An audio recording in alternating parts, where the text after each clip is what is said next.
Malda Ramakrishna mission আশ্রমে কার্যালয়ে বসে আছি। মার্চ 2007 সকালবেলা। দরজার একটি পরিচিত মুখ অনুমতি চেয়ে বলল, মহারাজ আসতে পারি? অনুমতি পেয়ে টেবিলের সামনে এসে দাঁড়ালো। 24-25 বছরের একটি মুসলমান যুবক। তাকে দেখেই চিনতে পারলাম।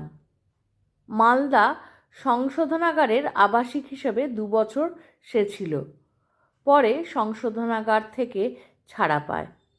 তাকে বসতে বললাম, প্রসাদ এবং চা বিস্কুট খেতে দিলাম।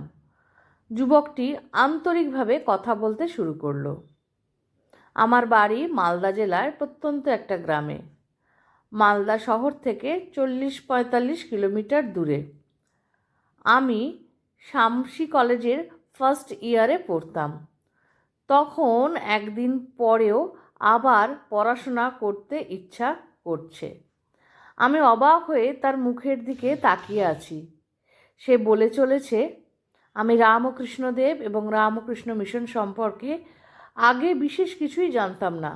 2 বছর মামলা সংশোধনাগারে রামকৃষ্ণ মিশন যেসব অনুষ্ঠানের আয়োজন করেছিল সেগুলোতে নিয়মিত যোগ দিয়েছি। আর সংশোধনাগারের লাইব্রেরির মাধ্যমে হিন্দু ধর্ম, রামকৃষ্ণ দেব ও রামকৃষ্ণ মিশন সম্বন্ধে অনেকটা জানার সুযোগ পেয়েছি। আগে আমার অনেক ভুল ধারণা ছিল, সেগুলো এখন আর নেই। এই বলে সে একটু দম নিল। তার চোখে তখন জ্বলজ্বল করছে নির্ভরতার আলো। সে প্রত্যয়ী কণ্ঠে বলে উঠল, এ তো ঠাকুরের প্রসাদ খেতে এখন আর কোনো দ্বিধা নেই। কথা বলতে বলতে কখন যে আধ ঘন্টার সময় অতিক্রম হয়ে গেছে তা বুঝতে পারিনি। যুবকটির বাড়ি ফিরবে বলে উঠে দাঁড়ালো। যাবার সময় সে বলল, মহারাজ, আমি সংশোধনাগারের লাইব্রেরি থেকে একটা বই শ্রীমদ্ ভগবদ্ গীতা বাড়ি নিয়ে গিয়েছি। এর পরের দিন এলে ওটা ফেরত দিয়ে যাব। যুবকটি যাওয়ার সময় ঠাকুর ও মায়ের উপদেশ সম্বলিত 2টো পুস্তিকা এবং স্বামীজির শক্তিদায়ী ভাবনা উপহার দিলাম। সে খুশি হয়ে সেগুলি গ্রহণ করল। এই ঘটনার দিন কয়েক পরে চৈত্র সংক্রান্তির দিন আরেকটি মুসলমান বন্ধুর সঙ্গে নিয়ে ওই যুবকটি হাসি মুখে আশ্রমে ফের হাজির হলো। গীতাটি ফেরত দিল। দুজনই চা বিস্কুট খেলো। যুবকটি বলল, স্বামী বিবেকানন্দ হিন্দু, মুসলমান সকলকে ভালোবাসতেন। স্বামীজি বলেছেন, আমি ভারতবাসী, ভারতবাসী আমার ভাই। এই কথাগুলি আমাকে বুকে নাড়া দেয়।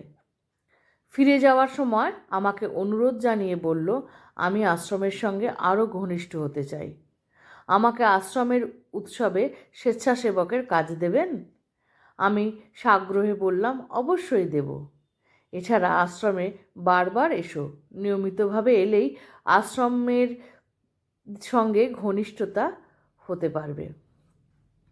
সংশোধনাগার থেকে ছাড়া পেয়ে সেখানকার আবাসিক হিন্দু মুসলমান সকলেই মালদা সেবা আশ্রমে আসে, আমাদের সঙ্গে দেখা করে যান। অনেকে মন্দিরে যান। মুসলমানরা আশ্রমের উৎসবের দিনক্ষণ সম্পর্কে জানতে চান এবং উৎসবে যোগ দেওয়ার চেষ্টা করেন। আমরা এতগুলো কথা জানতে পারলাম স্বামী দিব্যানন্দজি মহারাজজির কাছ থেকে। আমাদের ঠাকুরের কাছে সব ধর্মই সমান। মানবতাই প্রধান ধর্ম। সকল মানুষের মধ্যেই জীব জ্ঞানে শিব সেবা, এটাই তো মূল মন্ত্র। তাই বিভেদ পুরনো জিনিস।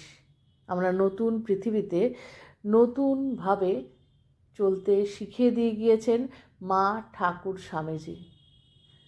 ছোট্ট ভিডিওটি কেমন লাগলো? আশা করি ভালো লেগেছে। শ্রী শ্রী ঠাকুর, মা, স্বামীজি, আমার গুরু মহারাজ এবং অন্যান্য মহারাজদের শ্রীচরণে শতকোটি প্রণাম।